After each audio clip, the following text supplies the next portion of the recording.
La. Maryam me wannan a hannunki? Wallahi Maryam zuwa ne na so Ibarat. Inna lillahi. Ko ma din za a samu mashinshirin din na ga yanzu. Inna lillahi. Maryam yanzu da mun san auren naki har ya kai haka. Wallahi gwara in ciccika. Kina ganin yadda ake zagin mutane da ciko ko ba ciko kai ba? Gwara ta ga katuwar bazawara. Gwara in yi cike. Auke ma ciko fansto din zaki fara. Gashi na so shi Inna lillahi subhanallahi. Yanzu nan zan saka shi. Ni da gaskiya ban baki shawara ba wallahi ki bar halittanki a yanda Allah ya yi miki.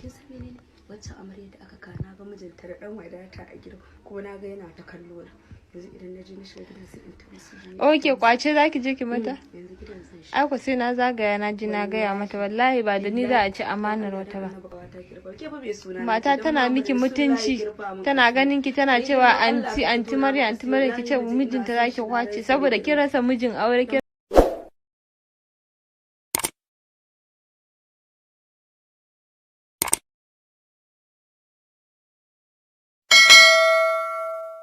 Murja ruwa na ce zan sha ba kuma kin kawo ni nan kina leƙa rami Murja. Kaman ya ina leƙa rami rijiya ce fa mai ruwa ɗan renin hankali.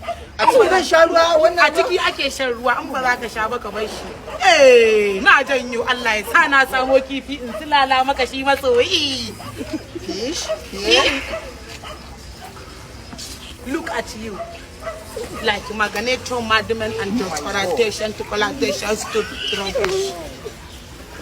Yeah! Oh my God. Yayi yawa, ma yawa, bari mu rage tantana shi. Wow! Sai na sha. Very killing water. Sai na sha. Wani very killing water kace ba ka ji kace kai karamin shege ne. Na sha.